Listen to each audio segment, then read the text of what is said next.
Hello, everybody. I am Renemy Kylis, and with me I have Lapis. Do you want to introduce yourself, Lapis?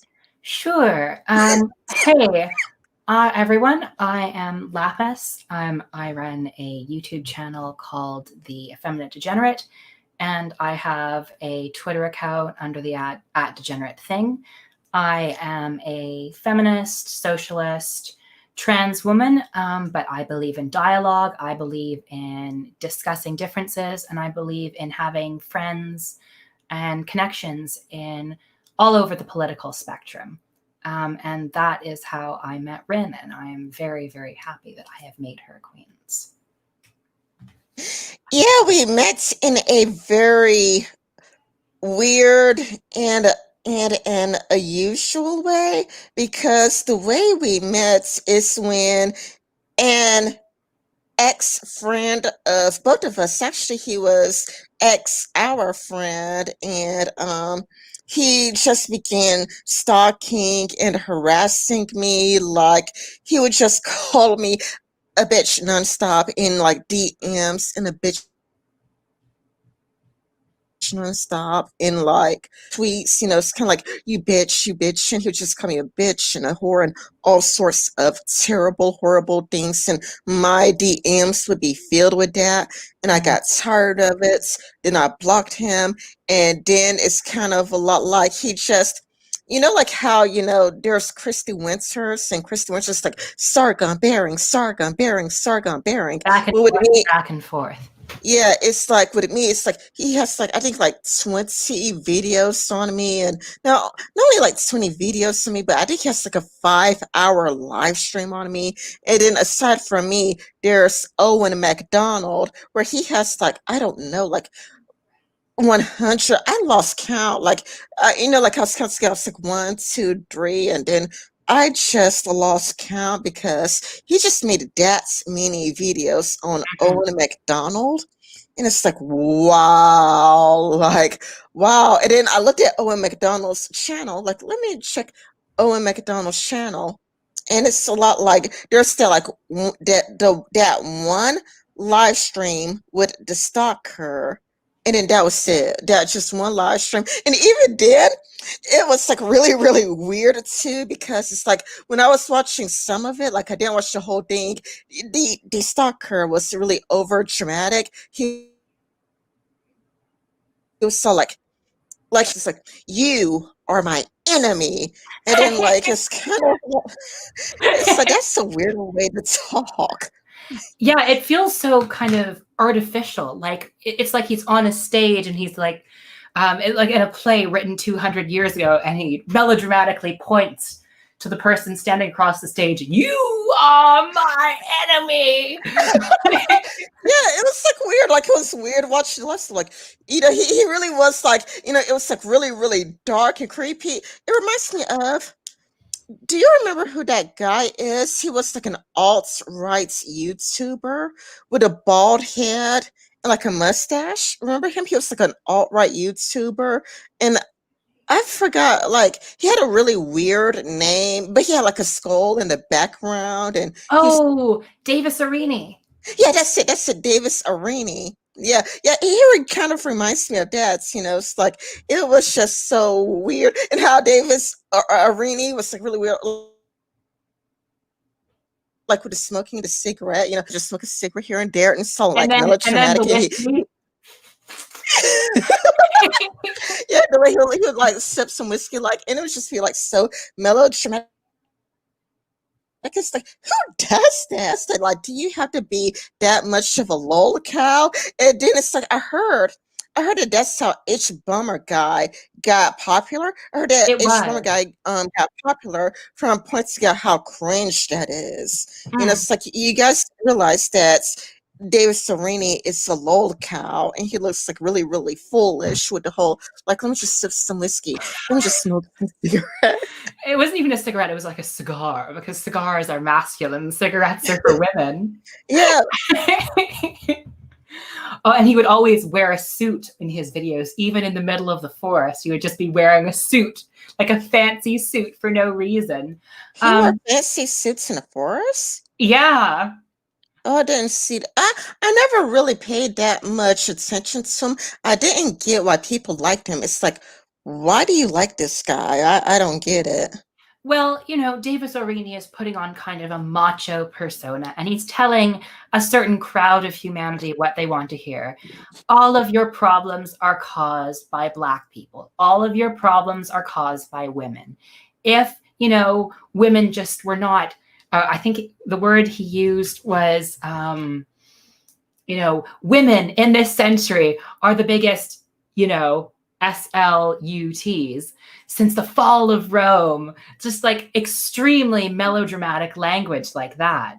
Um, Yeah, and and that's too what the stalker reminds me of because he would just be in this dark room and he was talking to Owen McDonald and he was like, "You are my enemy." And not only that, but I've seen a few of his videos like on me, and it's like, it's kind of like sweet, innocent child, like didn't do nothing wrong, and it's like, really? So you're calling me Satan?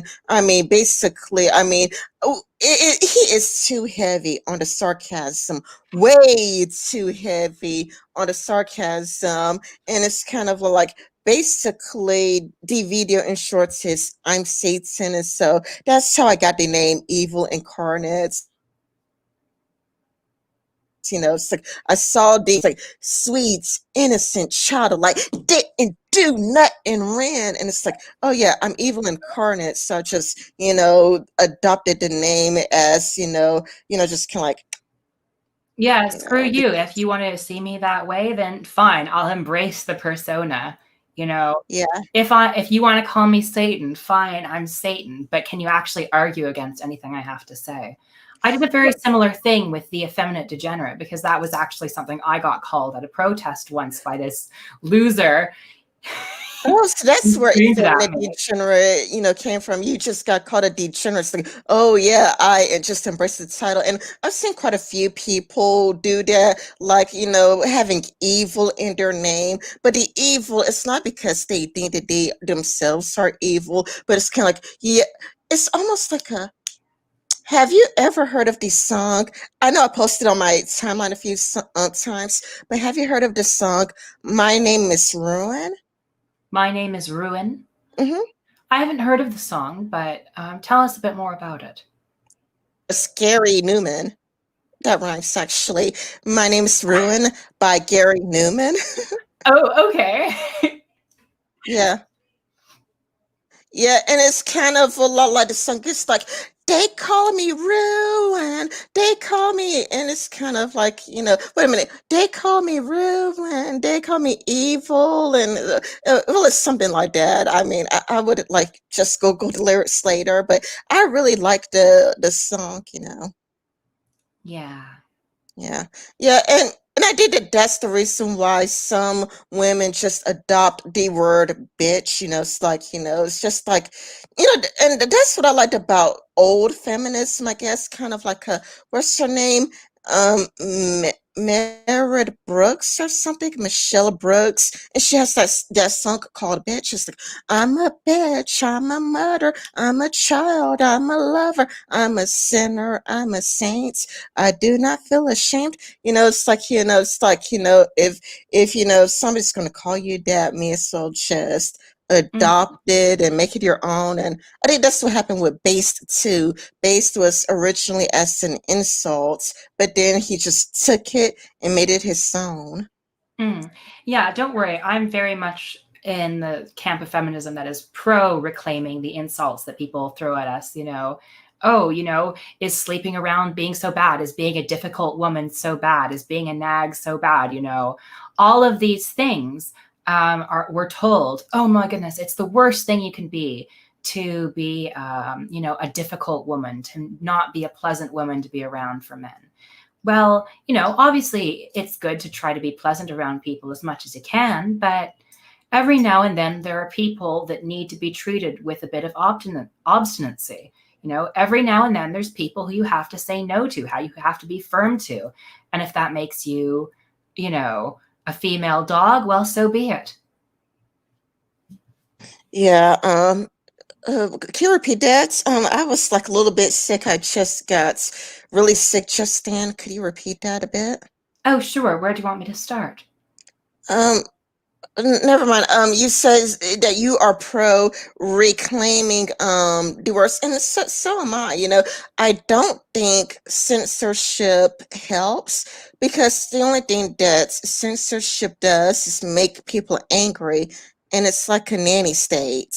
It's like Mm. you're being like a nanny, like you're being like like a 1930s mom. Like, don't use this word, don't use that word, that's a Mm. naughty word, it's like we're all adults here, and I don't think censorship helps all that much. I mean, sure, some things should be censored, like a person's docs. I mean, Oh, and if like you're doxing, yeah, child pornography as well. yeah, yeah, like child pornography, somebody's dogs, like there are things that should be censored. I think that well, death threats are a little bit weird because you need to find a person, so it's kind of like when it comes to death threats, it's kind of a lot like it's important to find the person and see if that person is genuine, because if a person sends say death threats, then the person actually dies, then the person who sends the death threats You can would, use that as evidence in the court. yeah, it would be like the number one suspect, like if a person shows anger, hostility, or resentment, and sure, it could be meaningless. It could be, meaningless. It's like, I want to, da, da, da. However, it's kind of a lot like, if that person then dies, if the person is dead, then you kind of like want to go back and see, like, do you have any enemies? And whoever hates you the most is probably them.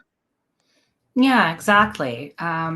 It's if you want evidence, and that's also why I'm not necessarily pro censorship of racist speech, race or transphobic speech or what have you, because I see it as evidence. You know, if you erase this content, then no one can know that this person said those words, and then they can just go through their life, coast through their life as if they never said these things, and they can never be held to account with any sort of ease at all. Like, and also I just think it makes anti-racist work a lot more difficult. Like, I've made lots of videos, like I made a video criticizing Andy Worski and his friend for a really horrific racist rant against a little black boy who was just goofing around on the playground, and they're like, this is like, and the Andy Worski and his friend were literally like, this black boy needs to die. Yeah, yeah. Just be careful. Like, no N word. Don't try to avoid Oh using this no, no, word. I'm not going to use the actual word, of course, although that word did appear a lot.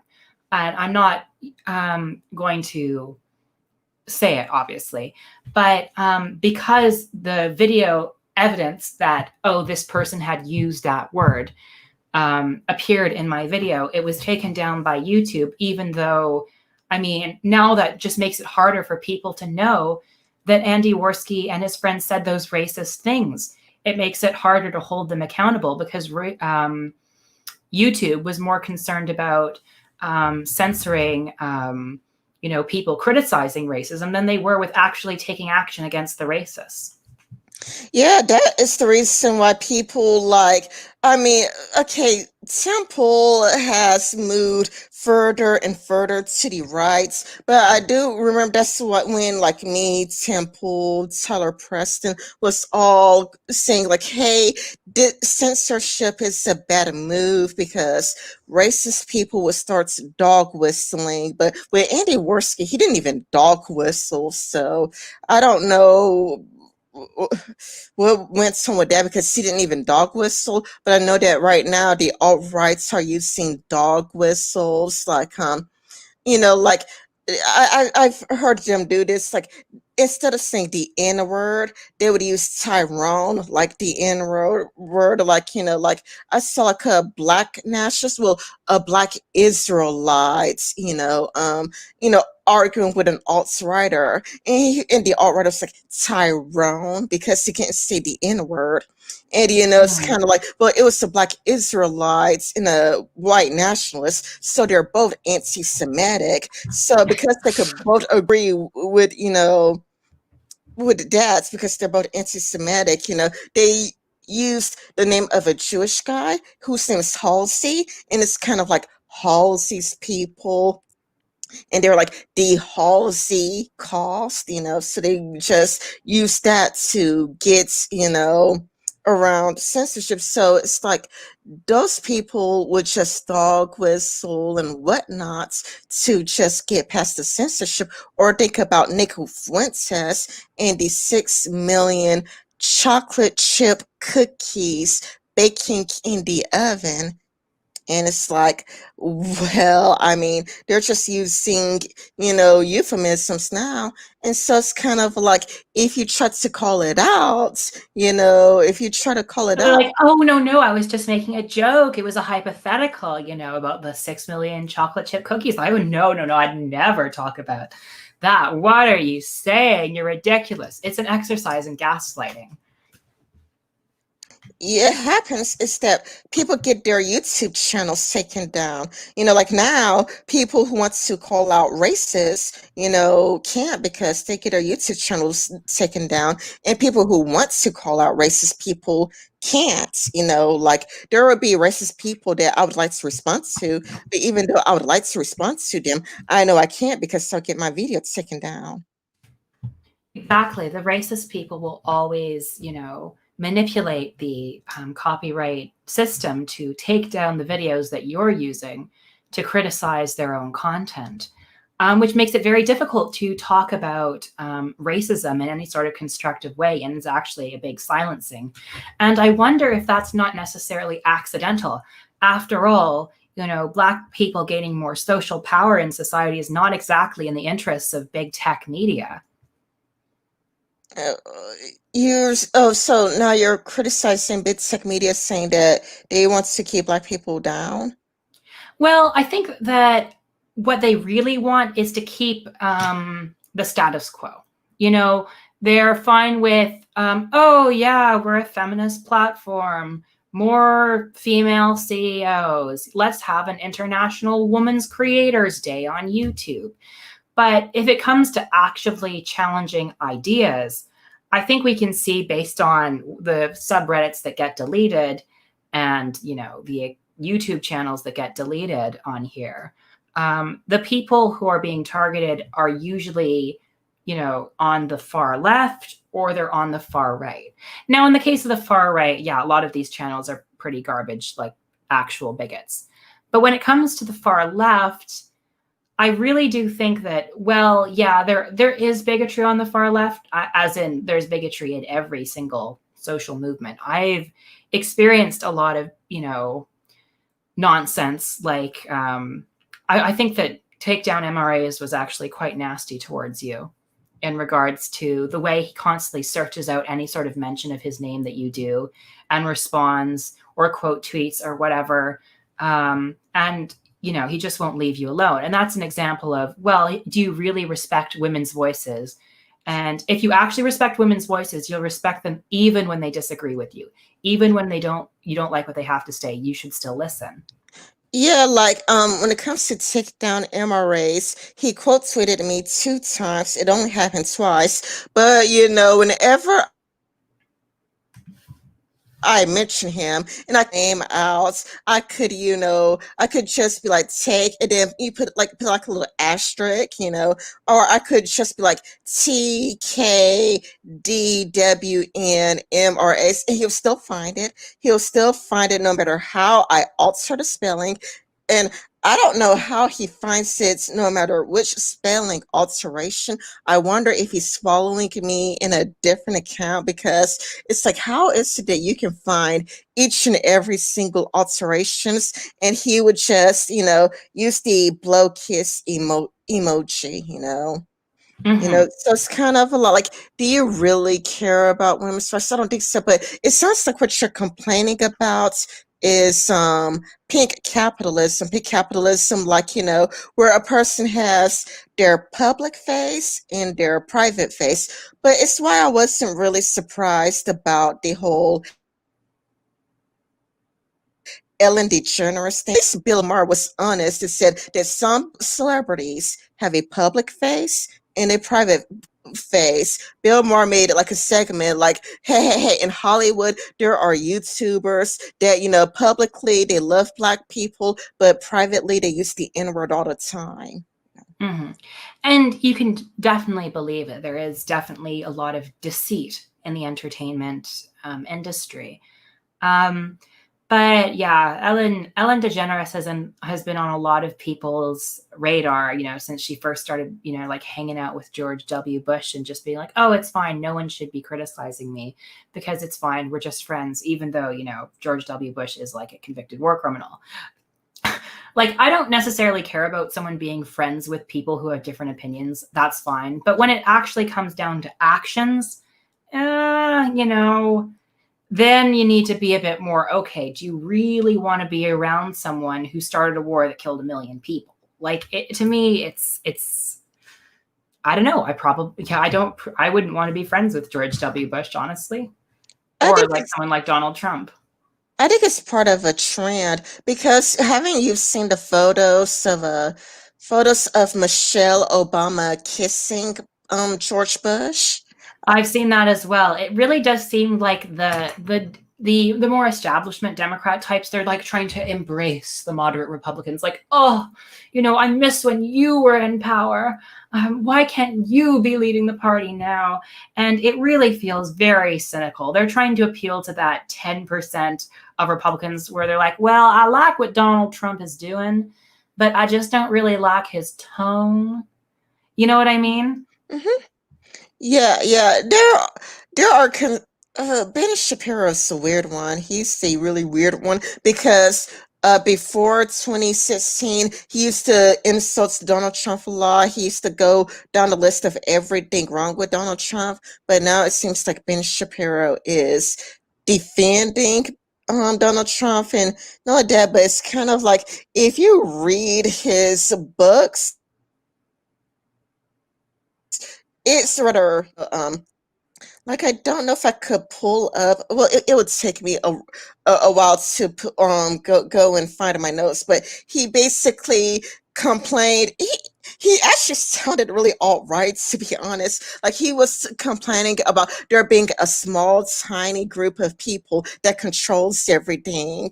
And that was in his book, Primetime Propaganda. It's like I was doing primetime propaganda, and that was actually a well highlighted notes, like if you have Kindle will let you know if other people like highlighted a text, and Yeah. whatnot. And it's like the one of the most highlighted texts was there is a small group of people that controls everything.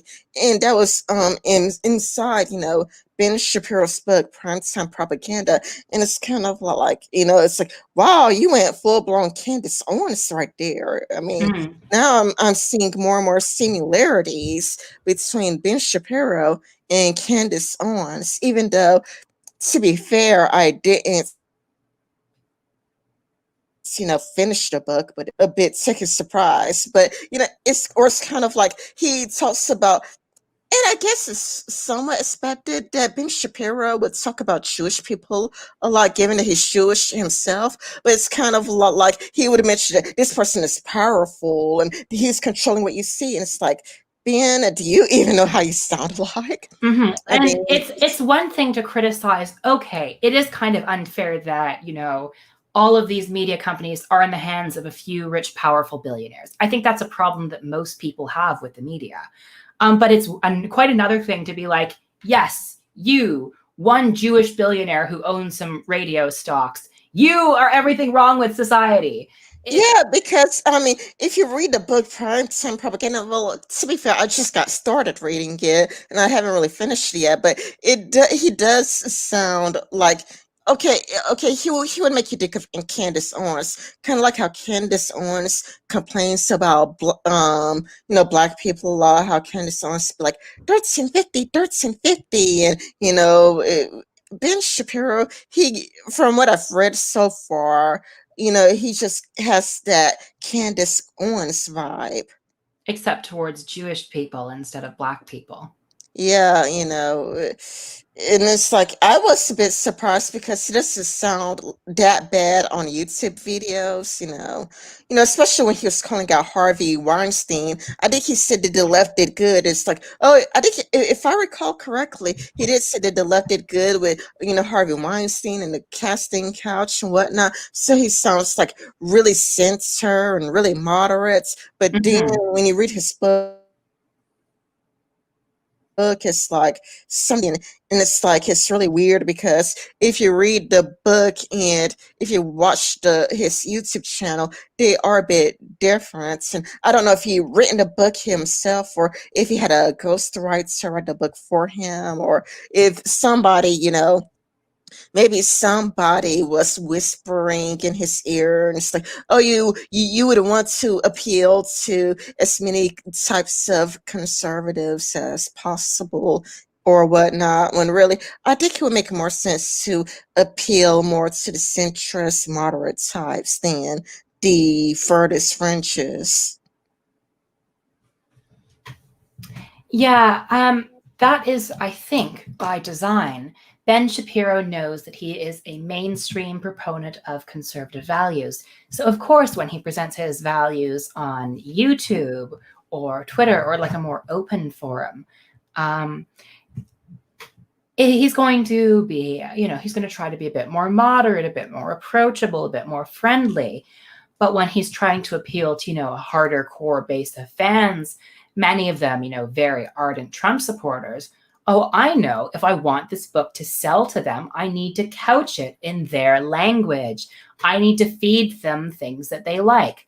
And what they like is a few anti Semitic tidbits. Yeah, yeah. Well, prime time.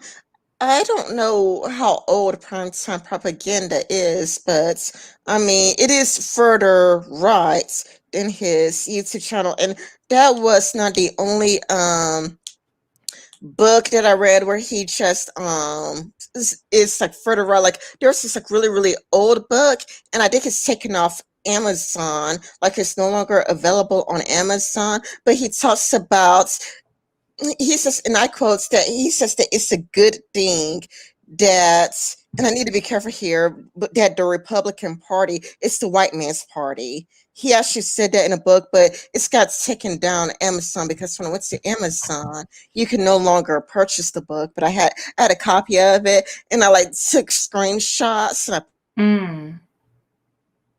posted on Facebook. So I was shocked. I was shocked. I was surprised because he sounds further right in his books than he does on YouTube. So if you watch him strictly on YouTube, he would sound like moderate conservative. But if you read his book, he would sound further to the right than that. And again, it could be he could have had a ghostwriter, like Milo Yiannopoulos. He had a ghostwriter where he would pay somebody to write things for him, write his articles for him, or it could be somebody whispering in his ear, like, "Hey, hey, hey, you want to appeal to also the very furthest rights." I don't know if he was just taking advice from somebody. I don't know. Yeah, I think that it was more like this is just my take, but it's more of a marketing strategy. It's okay, the people who are going to be willing to buy my book are the furthest right subset of my fan base because they're the one that's the most interested in my content. Okay, what do they like? All right, they like anti-Semitism, they like racism. So if I have a product that I want to sell to that crowd, then I should try to signal my support to that crowd. Yeah, I mean that's probably it. Yeah, that's probably it because I was just though surprised. I was still a bit surprised by that, and I think that many other people would have been surprised too. Like my ex-boss. Like there's this guy who used to be my boss, and it's kind of a lot like he just sees Ben. He also watches Ben Shapiro on YouTube, and I think that he would himself would also be surprised and shocked the way Ben Shapiro writes his books. Um, but you also wanted to talk about transphobia and whatnot. Yeah. So I've had different sort of experiences with transphobia on YouTube. I mean, on some of those streams I used to go on, like people would straight up like ask about my genitalia. You know, they'd be like, "Oh, do you have a penis? You know, do you have a dick?" The first second they started seeing me on stream, and they would, if they saw my face, they'd be like, "That doesn't look like a woman." Um, and I had not very like a lot of my conservative friends at the time were not very, supportive of me. They didn't. They were just like, it is the way he is. And it was a really frustrating experience, but it did give me, I guess, a bit more of a backbone, and it gave me an insight into a certain kind of morally nihilistic outlook where, as long as I'm getting fun, as long as I'm enjoying riling up other people, it doesn't really matter how I hurt others, because the only thing that matters is me and my pleasure. And I kind of like grew numb to that sort of troll mindset. Like I learned to like see the people who would have it, and I kind of learned to be like, okay, I know what you're trying to do, and since I know what you're trying to do, I'm going to have fun at your expense instead. And I think just kind of having a better understanding of what people's motives are for doing these things and saying these things to me, knowing that they were trying to get out of rise of me, made me, I guess, more confident. It made me realize that I didn't need to care about what they had to say, that I could be my own woman, whether they approved of me or not. Yeah, that is really rude and very mean spirited of them. I never had a problem with calling you she her. Like for me, calling you she her is very natural. And yeah, I mean the whole talking about that down there, I mean that is very uncalled for. But I've also seen that like from the other side when it comes to Blair White's. Like when it comes to Blair White, they would be like he, him. Not only would they, refer to Blair White as he, him, but they would bring up, and I'm not even kidding, but they would also bring up her, bring up the fact, to put it delicately, bring up the fact that she hasn't had bottom surgery yet. And I've seen a few people bring up the fact that Blair White has since had bottom surgery, and they're doing it to humiliate her. And I mean, it's kind of a lot like when it comes to being I mean, wanting acceptance, you can't be all acceptance for me, but not for and I even seen that on Valsh's channel, where some people in the comments, I guess people in the comments were calling Blair White by he, him, and the top comments on Valsh's live stream was, hey, I don't like Blair White either, but call her she, her. There's no point to being transphobic about her.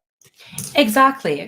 Blair White is like probably the worst trans person I know, but she is still a woman. And, we don't stop respecting trans people or respecting Black people or respecting women just because they happen to be, bad women or bad trans people or bad Black people. Like Candace Owens, I don't like her, but I'm not going to be like a lot of these people and be like, oh yeah, she's an Uncle Tom, or an Aunt Jemima. I hate that sort of language. Yeah. It's saying that Black people can't have, opinions that aren't left wing or even like Black nationalists. I've seen use it a lot as well, without being, wrongheaded or misguided, or like fundamentally like they're selling out their community if they don't follow this set of opinions. And, to me, especially when white people do it, it's really uncomfortable. Yeah. Yeah, that was my problem with Vosh's video on Candace Owens. Vosh did bring up a bunch of good points about statistics and whatnot, where he would talk about, like, well, you're not including, conviction rates and whatnot, and how many black people have been wrongly convicted. But Vosh kept saying, he kept calling Candace Owens Aunt Tom. He just kept saying Aunt Tom this, Aunt Tom that, and yeah, like he just, it's like, and it's kind of like, especially when a white progressive person do it, who is fighting for black rights, it's like you may as well use the N word, it's like, just replace Aunt Tom with the N word, and then it will be more transparent what the problem is. It's kind of like if you use the N word this, N-word dad, but yeah, but I'm fighting for black rights was kind of like, it's still kind of a lot like, well, I mean, if you're fighting for black rights while using a racial slur, and Uncle Tom, Aunt Jemima are considered racist slurs, it's just, it's like, well,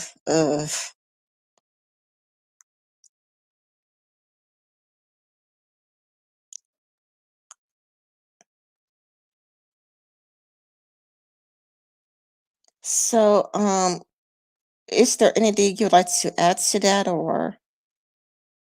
Yeah, I think I already said my piece, but I can, like, yeah, it has always made me extremely uncomfortable, and I've always been very careful to avoid it. Like, I do believe that there are black conservatives that are sincere in their beliefs, and black centrists and black liberals who are also sincere in their beliefs.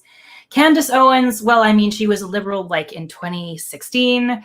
It's pretty documented how she kind of switches up her opinions depending on what will sell at the particular moment that she's in. But I still don't think that's any cause to call her like an Uncle Tom or an Aunt Jemima, because that's basically saying, oh, you're just a slave, and you don't have any free will. And Candace Owens does have free will. Yeah, she's using her free will and her voice to say bad things that I disagree with, but that doesn't mean she isn't an independent actor. It doesn't mean she doesn't have her own voice and her own autonomy as a black woman to say what she wants, even if it is coming from a nasty place, in my opinion. For me, I think, well, for me, I think kind of woman works better with Candace Owens. Like, like whenever I'm addressing, Candace Owens, I'm like, that con artist or that kind of woman. There's no need to bring up race in it, because her race has nothing to do with her being an awful person. You know what I'm saying? Her race has nothing to do with her being an awful person. It's not like her race caused her to be an awful person, which is the problem with the N-word and Uncle Tom and Aunt Jemima, because nobody's race causes them to be a bad person. It is her being fake, phony, and disingenuous, because at least if you're sincere, you could probably change your mind. But if you're saying anything for a quick buck, then I know that I can't change your mind. It's also why, I think that, racist people should have free speech, because, like, at least if you're sincere and honest, I could perhaps change your mind and get you out of that decade. And to his credit, Vosh, from what I hear, has gotten people away from racism, even though Vosh says, Uncle Tom and Aunt Jemima. So it's kind of like he's still using racist slurs. But I mean, I have like mixed opinions on Vosh, but I think that at least from the people I've encountered in my life, as long as it moves them to a better place, fine, I'll put up with it, even if I don't really like a lot of the things he says. And I've been pretty explicit about that on my Twitter account, that, I did not like your rant about how like the most annoying leftists you have to deal with are like trans people from the LGBT community and how they're mentally ill and whatever. Like it to me that just seemed like, oh, this is basically like any old right winger could be doing this. This is nothing new or interesting. But granted, he apologized for that stream. And if there's anything I think we can do more of is living in a space where apologizing and making a real effort to change after mistakes is welcomed and accepted instead of rejected and denied. Yeah, yeah, and again, to his credits, from what I hear, he's and not only that, but people would say like, I used to be, they'll say that they used to be alt rights, but then they'll watch Vosh's videos, and then they'll stop being alt rights, or they'll be alt rights, then they'll start watching ContraPoints, and then they will give. But a person, to me, being a racist, an alcoholic, if you're racist, you're like being an alcoholic in a sense that the first step is honesty. The very first step is honesty because, it's like if you're honest, at least people could just pull you away from it if you're saying your true opinions. But if you're not honest, if you're lying and hiding it and whatnot, then, or if you have questions and concern, nobody could really lead you out of that mindset. Yeah, you have to be acting in good faith first before anything can really get done. Yeah, if you're lying about your opinions, and I mean, okay, I'm not going to go into explicit detail because it is a DM.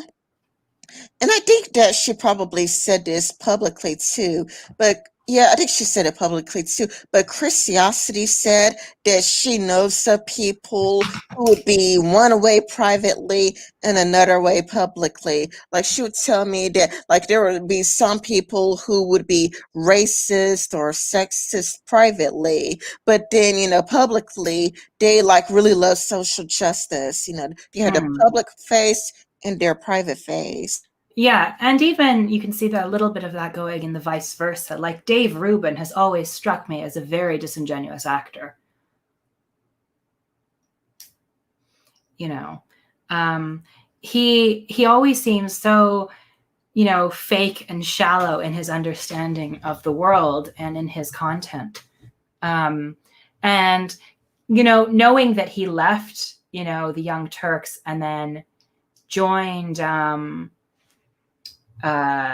made his own little talk show just because they wouldn't raise his paycheck. It really makes you question the integrity of his words. And especially when you consider, his actions and the way he talks about the world, it just, all of it doesn't scream, a genuine person who genuinely believes right-wing things. Yeah, I lost a lot of respect for Dave Rubin. I used to like his content at one point, I used to respect him, and I'm going to, admit something, back in my early days of YouTube, I was rather, like when I was interviewing people in my early days of YouTube, I was actually copying his style. It's like, I mean, it's kind of cringy to admit now. Like now I'm like, oh, but, in my early days of YouTube, I was actually, copying his style a bit because, I looked up to him and I admired him. And then, I just lost the respect for him. Mm. Yeah, Dave Rubin. When you look at his conduct, how can anyone have respect for the guy? And to me, I just thought he was kind of sad. Like when he was talking to Ben Shapiro and was like, Ben, would you maybe consider, going to my wedding, my wedding anniversary? One day I'm going to get you. And then Ben Shapiro was on like, well, actually, that would go against my religious beliefs. let's get one thing pretty clear, just because, I can be friends with you, but I don't like respect the ideology. I do not believe in the validity of a gay marriage. And just Dave Rubin, still like laughing it off and inviting him back. Like it just seems so sad to me. Like you're going after this person who clearly doesn't like you, who clearly is almost disgusted with you, and still pretending to be their friend. Yeah, it makes me think of Blair White talking about Steven Crowder. Blair White says that Steven Crowder has a public face and a private face, that publicly he's making fun of trans people, but she says that privately she was like, hey Blair, by the way, I actually like have a trans cousin that I love very much, and I would never ever really think, like, I don't really think this way, but you know how it is, like, you know how it is, like you do you too, you know how it is, like how the game is, so it's like Steven Crowder is actually more liberal privately than he is publicly, but like publicly he wants to be as far right as possible, and Blair White is like he's doing it for money, like he's appealing to a conservative fan base because he wants that conservative money. It's Money, like, money, money. come on, give me that money. Conservatives have a lot of money, especially if you can make them think that you're completely on your side and you believe all of the stuff they do. Because after all, the people who tend to vote conservative, tend to be, older people, and older people are generally wealthier than younger people. So if you can be a young, fresh face that appeals to the older people with a lot of money, well, then you have yourself, my friend, a successful business model. I think so too. It's like he just wants money, and Blair White even made it clear that he's only into money. And when it comes to, I think that she just gotten really famous really, really fast, because even I saw it myself where she just took off because people were shocked and surprised by her because she's a trans woman, but she's also like a conservative. And because trans conservatives are very rare, I think like back when she had 2,000 subscribers. Now, 2,000 subscribers, usually most people don't want to talk to you or have anything to do with you, but Steven Crowder had her on, and then it's like, what's it, the Info Wars had her on, what's his name, Paul Joseph Watson had her on, and she only had like 2,000 subscribers. But because she was trans conservative, and because people weren't used to seeing that, so many people who were like much bigger than her were so shocked and so surprised that, they were like, hey, come onto my channel. And then she just grew exponentially, and so I did that she expected, because she was just this really small channel like everybody else. But as soon as people figured out that she was trans conservative, she just up to fame. Exactly. And I think that happens to, a lot of, conservative minorities that reach a certain amount of prominence. They're very useful for conservatives because conservatism has an image problem. They're like, oh, well, people think we might be bigoted against Black, trans women, etc. So if you can fit into, or, Hispanic, Asian, if you can fit into a diverse category, you're very useful to conservatives because, oh, by boosting your voice, I can prove that my ideology is more diverse than what you're actually saying. And in some ways, it also acts as a counter to the kind of facilely understood or badly understood idea of, oh, well, liberals believe that everything, that we should just listen to women, listen to Black people, listen to Asian people, and don't really care about the content of their words. So if we have, minorities speaking to these liberals, oh, that will really put them in a bind because then they'll have to listen to our conservative minorities as opposed to the ones they've been listening to before. You you could have off on me. You could have off around liberals want you to listen to black voices, trans voices. So because you cut off it around that area, at least for me, could you repeat what you said after liberals want you to listen to black people, trans people, and Hispanic? Yeah, they so conservatives have this understanding that liberals believe that, oh yeah, you should listen to black voices, trans voices, women's voices, Hispanic voices, Asian voices, and that what's more in content important than the content of their words is their identity. That, oh yeah, what we need is more diverse voices speaking. So in some ways, having a conservative minority, at least two conservatives, is a big own to the liberals, because, oh my goodness, now what are you going to do now that there's a woman speaking against you, now that there's a black person speaking against you, now that there's a Hispanic person speaking against you, now that there's an Asian person speaking against you, now that there's a trans person speaking against you. It's kind of a sign that, oh, you don't actually care about these struggles, you don't actually care about these people. It's, you want to speak for them, you want to speak over them, they're not oppressed, listen to them, listen to us. Well, that's the problem took with, some progressives just saying, just listen to black people because, I mean, I don't really, when it comes to Candace Owens, she's a really horrible person. She is fake, like there are some genuine, there's some genuine black conservatives out there. Yeah, I'm pretty sure that there's some genuine, sincere, and honest black conservatives out there. And I mean, I would think that they would be more worth engaging with, kind of like pick their brain a little bit and, Yeah. try to have a conversation, a dialogue with them, But with Candace Owens, my biggest issue with her is that she says anything for money. Like, not people took screenshots of her hating on Donald Trump, or she's like, I hate Donald Trump and not my president, I'll never vote for you.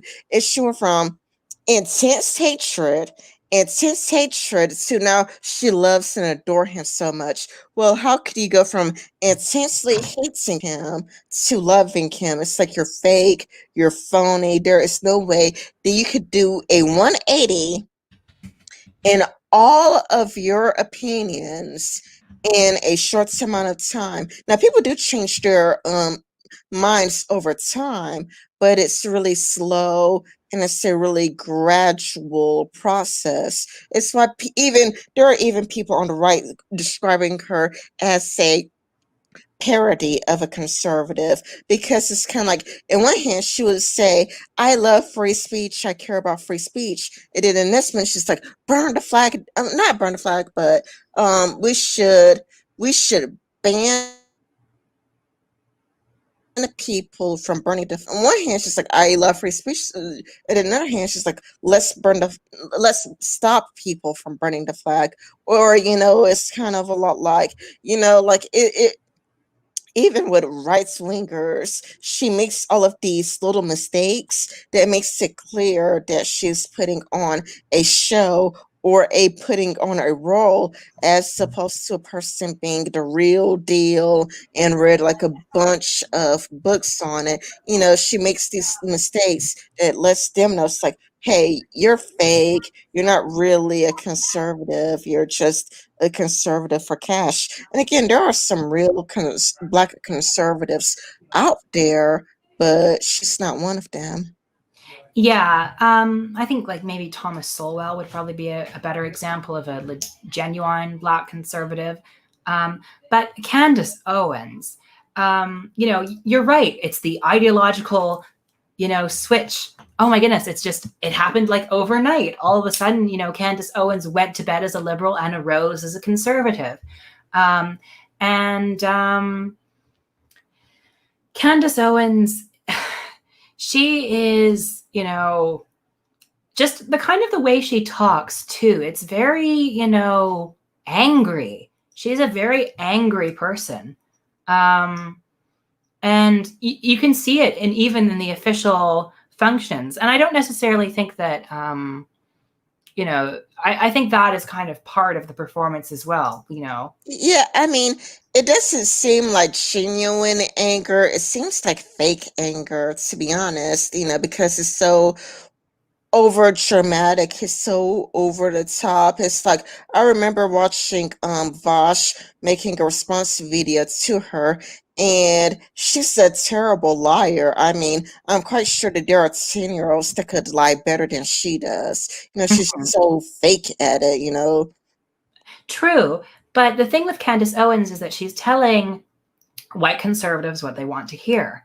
And it's very, very easy to believe the lies of someone who wants to be lied to. Those are the most gullible people in the world. If you can get a person and tell them exactly what they want to hear, they'll be so inclined to believe it, even if it's complete baloney. Well, yeah, that was part of a book I was reading. I told you about it. The book is called Mistakes Were Made, but Not by Me. And they looked at people from all over the spectrum. They looked at Republicans, they looked at Democrats, and it's kind of a lot like they looked at even smokers and non-smokers, and it's kind of a lot like people pretty much want to be told what they people want a confirmation bias, basically. Like there was a study or an experiment. There was an experiment done between people who smoke and people who It's kind of ironic that you started coughing just as we started talking about smoking. yeah. Yeah, there was an experiment done between people who smoke and people who didn't smoke, and there's this radio, right? And you could, control how staticky or not staticky it is. Like you could like turn the knob, and it could be like really, really clear, or Mhm. you could like let it be really staticky. And with smokers were like listening to like smoking isn't bad for your health. There are good benefits to smoking. They made it as clear as possible, but it's kind of like when it's like arguments that smoking is bad for your health, smokers were like let it be staticky. And they were even used from what I remember. I, I'm, I need to go through my highlights, but I'm quite sure that the book said that they took an MRA, an fMRA brain scan on people, and it's kind of a lot like people tend to reject, information that doesn't already confirm to their biases. Mm-hmm.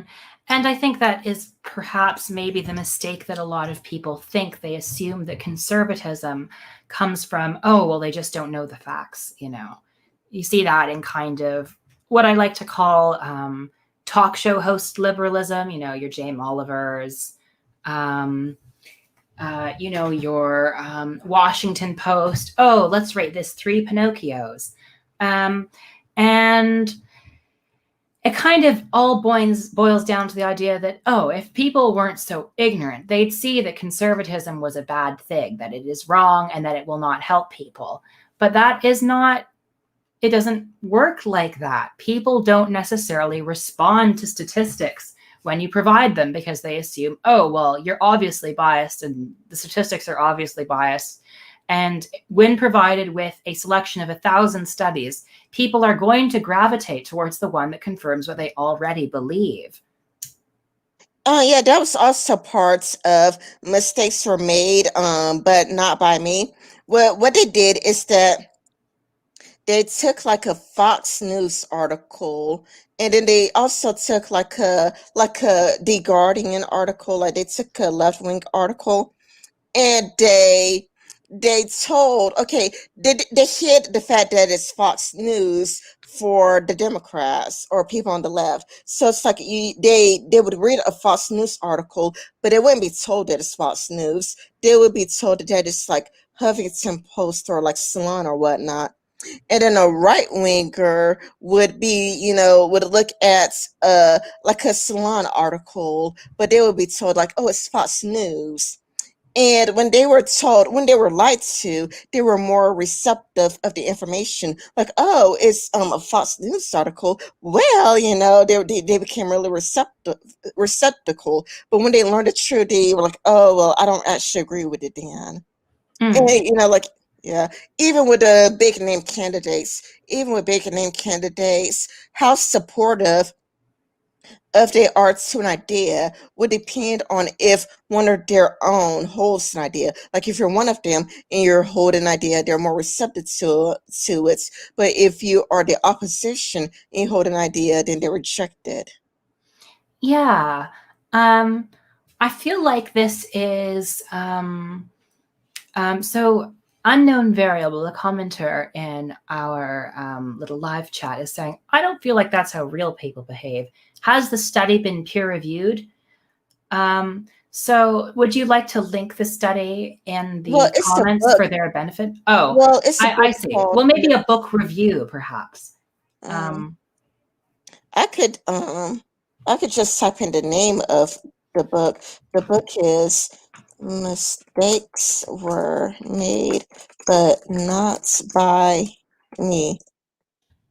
I mean, it's a book, so it's like, I mean, it's not really like something that I could just, get. It's a part of a book, and I would have to open the book. I would have to, you know, yeah, we understand. It's kind of a whole production that you'd have to do, and I understand why you don't necessarily want to commit to doing that. Um, yeah, it's not like something that I have on me. It's like you could buy the book, and I do have some screenshots I took of the book on my Tumblr accounts. Like on my Tumblr, I did take screenshots. Not of that though, not of that part, but I took screenshots of the things that I found out to be the most interesting. mm. So I think that here's a question I have for you, Rin. Um, how do you determine if a conversation with a person is worthwhile or not? Behavior, be Mm, behavior, because people who I would prefer a dialectic, like a dialectic, like when a person is seeking the truth, where it's like, I don't know the truth, I am just seeking the truth. But if a person is like, I know the truth, and I'm going to teach you what the truth is, then it's like, I don't think that they're worth it. Like, to me, the people who are the most worth talking to will be the people who say, I don't know, but I could try to find out. And mm, when person's like, I don't know, let me Google it, or I don't know, but let me do some research and I can see what I can find out. To me, those people are more worth it than I know the truth, I have the truth, than, and it's like nobody knows the truth. I mean, maybe if you went to college for something, then like, yeah, okay, if you went to college for something, then you would especially if you're in the field that you're discussing, okay, a college degree, but in the field that you are discussing, not, you're, an English teacher talking about something outside your field, but something that's within your field, then it's like, oh, well, okay, but it's I mostly just listen to people who use the words "I don't know" a lot. mm. I think that an admission of ignorance is always a good thing. It's always good to remain humble and to think, oh, I don't necessarily know the truth. What you said about a dialectic really appealed to me. The idea of, on one hand, we have two parties who are coming together to have a talk. We have a thesis and an antithesis. And then there's, conflict between the two. There's friction between the two, and then we can have a synthesis of both opinions where both people learn from one another. To me, that is a very appealing conception of like the ideal conversation. um, I think, yeah, behavior is one. Certain views I think I probably just wouldn't really want to have a platform for. Like, I'm not really interested in inviting on like a Holocaust denier or something, or like a hardcore white nationalist. I feel like the people who can best debate those have a skill set that I don't have. And honestly, I feel like since my audience is on the main left wing, it would just be an unpleasant experience for them. And I want, to talk to people who they can get from things as well. I have to keep in mind that, I'm not only a person, I'm also a content creator. So I want the people I talk to, at least publicly on streams, to be people that my audience can learn something from. You cut off at content creator. Okay, so since I am a content creator, I can't just, it's not just about what I learn from a conversation, but what my audience can learn from a conversation. So I tend to seek out people, and I think you're a great example of, people who my audience can learn from just as much as I can, and who my audience is just as comfortable as I am with. Yeah, because some people they do go too far. Like for me, it's easy for me to call you she, her, and for me it's like she, her. It just comes naturally for me. So the people who misgendered you or brought up your personal business, they crossed the line. Mm-hmm. They definitely, that is very disrespectful. And I think it's perhaps right wingers trying to be edgy, but Mm. even though they're trying to be edgy, that is just very disrespectful. Yeah. And I think that if you're on someone else's stream, right, you should respect the values and standards that that person has. So if you are, say, somebody who's more light leaning and you want to talk with me, fine, I'll be willing to talk with you. But, if you're not going to be a kind and decent human being while you're there, then I don't necessarily want to have anything to do with you. And same thing with, supposed left wingers like that sexist autistic guy on Twitter who's having a meltdown just because a autistic girl filmed herself dancing to some music on TikTok. Yeah. Yeah, And I responded to that. I responded to that because there was some more earlier. There were more earlier, and I made a tweet saying, you do not need to put her down to lift yourself up. You don't need to tear. You don't need to lift her up. I mean, you don't need to lift yourself up by tearing her down. And I thought that was mean and rude and disrespectful, but it got uglier and uglier because now there are people who didn't bring up their autistic. It's not like they're saying like they were autistic. Now there were just people who wanted to tear her down because they were just saying that she's a woman, she's a liar, and she's doing it for attention. have you noticed that that women tend to get ascribed worse motives for doing things than men do and are seen as like less authentic? I've always wondered about why that is. Yeah, I've noticed that more and more lately. I noticed that more and more lately where it's kind of a lot like she has autism, and people were saying, including a friend of mine, and when a friend of mine did it, I just I basically told him off a bit.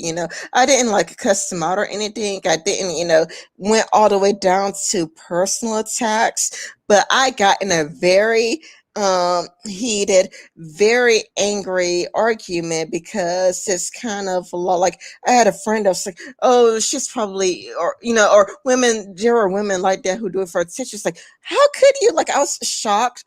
I was surprised. It's like I thought he was nicer than that. I thought he was better than that. So I was, Hmm. surprised and disappointed. It's like I was a bit disappointed, and I really gave him a piece of my mind. I didn't go down to name calling, but I really, I really gave him a piece of my mind. Like, being like, she knows what she's doing. Like, come on, she's really cute and put together. And it's like, okay, define cute. Is it because she has a cute face? It's like, or is it because she's slender? It's like, if you think she has a cute face, isn't that beyond, her control? Or if you think she has a nice figure, isn't that like beyond her control? Or even, the whole she's well put together. When really, if somebody else were to word the exact same thing, they will probably make fun of it. It's like they seem to be angry at her because part of it seems to be that they are attracted to her. Mm-hmm. Um, It seems like their attraction to her plays a role on it. Not only that, but they were talking about how unfair it is. When really, it's kind of like if you want to talk about, your mental struggles, nobody's stopping you except for you. Like there have been men that I know that talk about having depression, like a Graham, he talks about what it's like to be a man having depression. And mm-hmm. another person would be Tim Blake.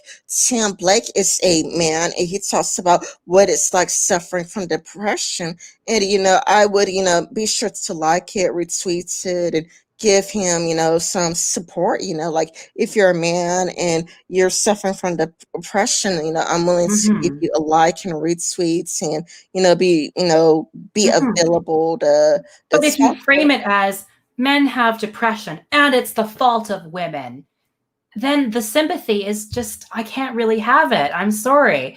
If you turn your genuine mental struggles and your genuine struggles with being, of suffering for your disability, and then turn that around and use those feelings to be like, and this is women's fault.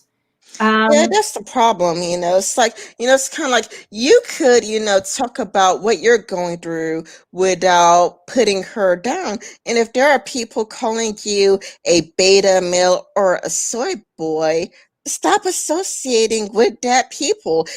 Unfriend them, block them, and hang around people who would give you support. Because, it's like Tim Blake has depression, and it's kind of a lot like, I would like his tweets retweeted. I would send him a DM saying, like, how are you? Is everything okay? Or, it's like, I'm here if you want me to talk to you, or when, Graham Jim talks about his depression, I tried to be supportive. It's like, if somebody's going through something that you're going through, you should be the most sympathetic instead of, immediately shooting for a liar because they're attracted to her. Like one of the complaints was how pretty and cute she was. oh, she's So so put together. Do you think a real autistic person could be so put together?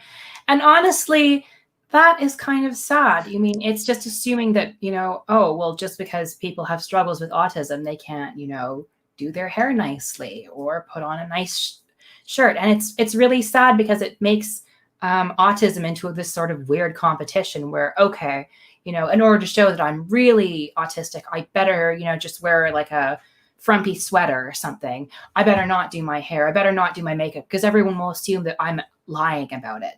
I have to be, I have to fake it and go against what I actually want to do in order to seem genuine. yeah, it's turning autism or mental disability into a competition. And it's like instead of, trying to be supportive and reaching out, it's just, like let's compete. And there are people doing that. Like that was the first set of screenshots, I saw where a person, took a screenshot of a man who have, autism, who clearly have it worse. And it's like, dude, you're making it into a competition. And not only that, but usually when I do see hatred for the mentally ill, it's usually coming from the right more so than the left, because that's where you have, the term soy boy, beta male, taking the blue pill and whatnot. Or autist. Yeah, yeah, autist. But there is actually a really weird right wing, like 4chan phenomenon where like weaponized autism, there's right wing men with Asperger's on 4chan who believe, or this is kind of started out as a meme, and to many it may be a somewhat genuine belief now, that people with Asperger's, specifically men with Asperger's, because they don't necessarily believe that women can get it, are superior. They are better than the average person. And I feel like women do tend to get diagnosed as autistic less than men. And as a result of, there's not necessarily very many women who are autistic in the public eye, they assume, oh, of course she isn't autistic. I've never seen an autistic woman before. She must be lying about it. And then, there's they kind of have that little exclusive club around the, oh yeah, I'm superior. I have my weaponized autism. I am really Aspie Master Race. I am better than the rest of you. And since this is a boys' club, I don't see why she should be in it. Yeah, it does make sense. And like one of the things that what sister gets her is that she knows how to use TikTok. Like she's like, oh yeah, how could you really have autism if you know how to use TikTok? When there is another person, a trans woman who makes YouTube videos every single day. Well, okay, that's a hyperbole. She doesn't make YouTube videos every single day, but there's a trans woman on YouTube who has autism who makes YouTube videos. I guess a better word would be regularly. It's been a while since I checked her channel, ever since, say, messy incidents of involving her. She's the person I told you about on what's it they called Discord. She's the person I told you about on Discord, and it's like it was well I gave you the whole entire detail on Discord, and I would have rather Yeah. relive that, or ever have to deal with it again. No, I totally get you. So Unknown Variable says that's called ableism, and that's a specific manifestation that appears all over. People in many areas are expected to put their disabilities on display or else be denied support, oftentimes from the government. And then they go on to say, Aspie supremacism. Yeah, that's a pretty extensively reported phenomenon. It's partially because a lot of the studies to determine the symptoms are on young white men. You also find that fewer people of color are diagnosed. And I would, I should also point out that Hans Asperger's, the one who came up with the diagnosis of Asperger's syndrome, was a Nazi collaborator. Yeah. Yeah, he was a white male Nazi collaborator who was active in the 30s, 40s, 50s. So a lot of people have begun to question, okay, is Aspie a valid diagnosis? Is Asperger's syndrome actually real? Is this just a bizarre attempt to create a hierarchy within autism? And should we just really say, oh, there's not obviously there's observable differences between the general groups of high functioning and low functioning. But why do we need all of these specific subcategories? Isn't this a bizarre category, a bizarre hierarchy that is just dividing autistic people unnecessarily? I don't know a lot about Asperger's or autism to really comment on it. I can't really say that I'm all that familiar, but to what's it, unknown variable, that's called ableism, and that specific manifestation appears so over people in many are expected to put their disability. Yeah, I think that there's a problem with that. It's kind of a lot like I've seen a psychiatrist.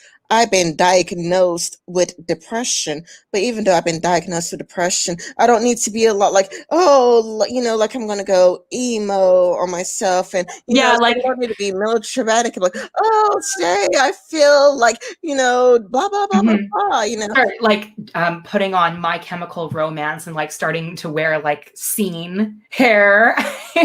Well, I actually do love My Chemical Romance. My Chemical Romance really? is, yeah, literally one of my favorite bands, and I'm even wearing a bit of a. Let me give you a closer look at my shirts. It is a bit emo-y, like you were saying that, and I actually am wearing a bit emo-y shirt. I don't know how. I think that's cool. Maybe you can be like a scene girl. Yeah. It's just kind of like it's weird because you're like you don't have to listen to My Chemical Romance and wear these type of clothes and it's like My Chemical Romance is my favorite band and I am you can see like a little rose and you can see a dagger through the hearts it's like there's actually a dagger that's hearts so um yeah but What unknown variable says we don't have those subcategories anymore. So beyond high functioning, low functioning, like I think the point that unknown variable is getting at is that high functioning and low functioning autism are no longer recognized. It's just autism and you kind of take it as it goes. I think that there is a certain utility because generally, high functioning or low functioning autistic people will have different needs. And so there is a certain validity to having a distinction there. But that doesn't necessarily mean that one is like superior to the other. It's just different. It's how can we help accommodate you? What are your needs and how are they different? And what discrimination might you face and how can we prepare for that? So that's why I think that there should be a distinction between high and low functioning autism, even if I don't necessarily think that, say, someone with low functioning autism is necessarily like any worse than someone with high functioning autism. They are it's just a different condition, or it's a different manifestation or extent of the same condition. yeah, I agree because they would have different needs, different needs Mm-hmm. that would need to be met. Consider Asperger's, autism. I mean, ODD is a different thing entirely. Oh, I think what unknown variable meant was that, Asperger's autism isn't necessarily recognized anymore and it's kind of fading out of popularity, which is encouraging to hear because the less bizarre like junk psychiatry we're getting from like former Nazis, the better. Mhm. Yeah. But that particular autistic guy, I read through a lot of his stuff and it is like shockingly sexist. And it's only like you get a thin painting of, it's neoliberalism's fault. But essentially, it is basically just based around the idea that, women want to only be mothers and wives. What? What? That is their inherent desire. What? All women secretly crave this, and neoliberalism is oppressing them because it's not letting them fulfill their desires. And I think this is like the most appealing neoliberalism has ever been described to me. I always associate neoliberalism as, you know, oh, that's when that is like when we have less government involvement in social affairs, but also like a lot of deregulation, coached in a lot of liberal language. It's basically a return to the liberalism of the 19th century as opposed to liberalism of the early and mid 20th century that was more, hey, I think we should probably have a few social programs. Maybe poor people don't deserve to starve. Neoliberalism was a lot more, we need to trust in the free market. We need to deregulate, cut all this red tape. And it was kind of the prevailing ideology until actually probably just now that the virus has happened, I think that most people understand that there needs to be some kind of government involvement just to stop people from infecting others. Although a lot of Republicans are very ideological, like Brian Kemp in Georgia, where he's like, no, it is illegal for you to mandate people to wear masks. That is against the law now. Yeah, I mean, yeah, the whole many conservatives have their hot takes on the coronavirus, and I actually read out when I was catching up with Tyler Preston. I was actually reading aloud Sticks, Texts, and Hammers tweet because Sticks, Texts, and Hammer says, "I don't know a single person who has ever caught or died from COVID-19 or something like that." And it's kind of a lot like Tyler's like, what? He actually said that. Let's see, unknown variable says, well, IP sure high and low functioning are recognized. I just mean that Asperger's itself isn't considered a separate diagnosis from autism anymore. it used to be considered a related disorder, but now it's just lumped into autism spectrum disorder as a whole, though the labels of high and low functioning are overall just harmful. High functioning is used to deny folks aid, while a slow functioning is used to deny them agency. Well, I can see how that has how it's maybe used that way. I still think from like a psychiatric perspective, it makes sense to have the distinction. The problem is, societal ableism. It's the problem is the government being like, oh, let's we'll group them into two categories. We don't have to help the first one, and oh no, the other ones are so weak and stupid they can't do anything on their own. We have to, we have to completely control them.